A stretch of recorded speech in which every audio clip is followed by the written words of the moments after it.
Hello and welcome to Sorcerer King. This is the new fantasy strategy game from Stardock in which you are building an empire, recruiting heroes, and equipping your heroes and armies with crafted equipment that you make yourself and enchant yourself, and eventually go and fight the Sorcerer King in his dark lair, which we actually haven't found yet in this game. But, well, it's down there, I can tell you. Anyway, you have to go, eventually go kill his lieutenants and kick in his gates and kick in his teeth in a big epic boss battle at the end of the game. But for now, what we're doing is trying not to die. So I am showing off today our Commander Sovereign, who is our sort of more army-focused guy. We have 6 unique sovereigns. Each one has their own sovereign tree. As you can see here, almost every one of these skills is unique to each sovereign. There are some shared ones like Forging and Enchanted Forge. Those are shared because they tie into the crafting system.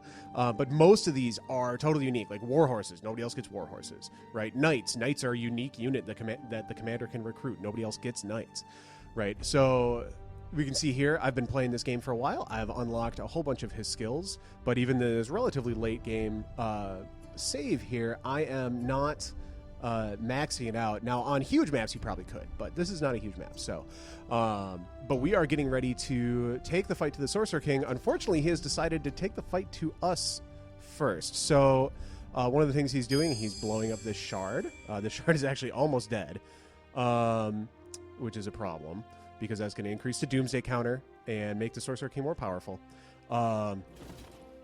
Okay. So one of the things that we are doing is trying to fight off this big ol' army that the Sorcerer King has sent toward Avalan, which is one of our cities. Now, the commander, being the commander, is pretty awesome at making armies. So I have this pretty solid army here. A couple Sentinels, an Enchanter, a Paladin, who is really a boss, a couple Pikemen, and a bunch of Archers. Now, there's no hero to lead them, which is a little bit of a shame, but they are, I think they're going to be okay, because they're a combat rating 53, and these guys are combat rating 48, so I should be okay. Combat rating is kind of a shorthand for our for how strong an army is, right? Now they have a Juggernaut, which stinks because he does a lot of damage and he hurts very much. However, you just saw Battlemaster happen. Now Battlemaster is one of the sovereign skills that I unlocked, and that is unique to the commander, and it lets all of my dudes take a turn first. So all my guys go first in combat. So I have this big old alpha strike that I get to go in and get done. So the question is, how do I want to do that? Now, I have some consumables here, you can see, various potions and scrolls and magical doodads, as well as some abilities that my individual units have. I also have the ability to cast things with my Sovereign. Now, I'd be giving up my Paladin's turn to cast any of these spells, which I don't really want to do because Paladins are awesome, and really what I want to do with the Paladin is kill things. So I'm just going to move her up and have her take a whack at the Shadow Wargs, which is going okay. The Shadow Wargs are relatively nasty. This Harbinger back here is really the dangerous one, though. But what the Archers are going to do is they're going to use their Rain of Arrows ability here to kind of clear out these Urksin down here. Oh, I don't have any bonus damage on them, so they are kind of not doing a whole ton to these Sorcerer King troops. They'd be fine against bandits, but bandits actually don't really have defense so much. Okay, Pikemen. All right, which Pikeman is this? This is this guy's. All right. Now, Pikemen get to do some bonus damage versus Mounted and versus Beast. And these guys are Beasts, so we're going to slay them a bit. The problem that I'm having right now, and kind of why my damage is so low, is that these are troops that I have they're kind of fresh out of the city, meaning they're all level 1, which means that their attack and their defense and their experience aren't that high. Now, they're not useless. I do have, like, well, not that guy. That guy didn't get equipped. I do have various armors and items that I've put on these guys. I haven't gotten them outfitted with accessories, which I'll explain in a minute why. But I do have these various armor pieces on them, which is increasing their defense by quite a bit. So like 25 defense is actually kind of a lot, which is pretty good. So defensive-wise, now those are Sentinels who are a defensive unit. Defensive-wise, I'm actually doing okay. This is my Enchanter, and he can do a bunch of cool stuff. He is going to cast Haste, I think, on our paladin so that she goes faster, because she's probably the best unit I have here. So we're just going to kind of keep poking at these guys with the archers for kind of bugger all damage, which is not ideal. Now, it's a good thing, as we can see, that I have all these bonus turns, because it is taking me a lot of turns to kill these Sorcerer King troops. The reason I finished off those Shadow Wargs there is they actually have a Howl ability that really is not great fun for me, because it gives a bonus attack for the rest of the combat to all of the Sorcerer King's troops, which is not great. Okay, so these Urksin are shooting their little poison shot and poisoning my guys, which isn't a huge problem. The Harbinger just cast Nightmare, which basically makes all my guys resist every turn, or they lose their turn, which is not great. So that's not ideal. Ooh, okay. Well, she's not high enough level. I could have her cast Blessing, which is pretty good. Gives all my guys a boost. You know, I am going to cast Blessing. So because Paladins are awesome, they can cast Blessing. So that's a, as you might imagine, a blessing on all my friendly troops. Oh my gosh. Remember how I was saying that my Sentinels have decent armor? Well, not enough armor to keep the Juggernaut off of them, clearly. Oof. Yeah, okay, 5 Sentinels. Well, they served valiantly. The Sorcerer King gets some pretty decent troops, unfortunately for me. But we will survive. All right, so let's see. Do I need to kill the Troll, or do I want to start down on the Harbinger? I think I'm going to kill the Troll. So, because I'm the commander, I'm able to kind of get all this done without using a ton of magic. Oh, this is going to hurt somebody. No, it's going to... Wow, he dodged. I'm actually really surprised at that. I fully expected him to die ingloriously. This is the sweep ability that my Sentinels have to kind of hit all 3 guys in a row in front of them, which is nice. Yeah, see, my Paladin is nice and fast, so she's getting a bunch of extra turns, which is quite helpful, as you can imagine. It doesn't hurt that we got that haste spell on her. But anyway, so the commander is able to kind of get all this done. My units have a bunch of passive buffs as well from being commander troops, from the skills that I've unlocked in my sovereign tree. Man, my archers are so squishy. In fact, what I'm going to do is I'm going to start berserking my units. Now, this doesn't cost any mana, but it does take the unit out of my control. It puts them under AI control, but they get a bonus to initiative and to attack. Now, I'm not going to berserk my enchanter, because that would be silly. I'm going to give some arcane sword to those guys so they can do some more damage. The enchanter is really much more of a support unit. I'm going to berserk my paladin. Ooh, they can cast static blast. Static blast not that great. Why don't you finish that guy before he kills all of the archers? Thank you. All right. Now, I could also be casting my sovereign spells, but really, honestly... I don't know that any of these spells are really what I need right now. One thing I do like, the the commander has 2 special spells that only the commander gets: Battlecry and Converge. Battlecry gives all of my units an immediate turn, which is awesome, as you can imagine. Converge is really fun. Converge puts everybody on top of whatever I target it on, and their defense is reduced to 0 for like 3 turns. So that is pretty good. I'm going to berserk my archers because they need the bonus attack so they can actually get through the defense on these stupid things. And as soon as... Okay, who are you killing? All right, 32. Oh, Harbingers are mean. Okay, so let's see. I'm going to berserk my Sentinels. I want to get all my guys berserk, and then I'm going to cast Converge so that they can... Yeah, Harbingers have a ton of dodge, too. They are kind of the Sorcerer King's generals to some extent. Yeah, even berserked my paladins. Aren't that much. Oh, that's right, but berserked units get maul. So they're going to get to keep attacking until the Harbinger gets a dodge, which is pretty nice. So they actually rolled really well there. Okay, so now I have a guy with a turn, so I'm going to use him to cast Converge, which costs me a little bit of mana, but I have plenty. Cast Converge on the Juggernaut. All my melee units jump on top of him, and... he loses all of his defense for a bunch of turns. So, like, bam, 38 from my Wussy Pikemen. They're not going to be doing much damage. Because my Berserk units taking their automatic turn. Well, not automatic turns, but their AI-controlled turns. Because they're Berserk, all they want to do is hit things. So, you can see the Berserk ability is really nice. They've Berserked themselves into Static Blast, apparently. That's okay. So, let's see. Enchanter, you know, he's going to use his heal spell. Not a very good healing spell, but it is free. And for all the good it did him.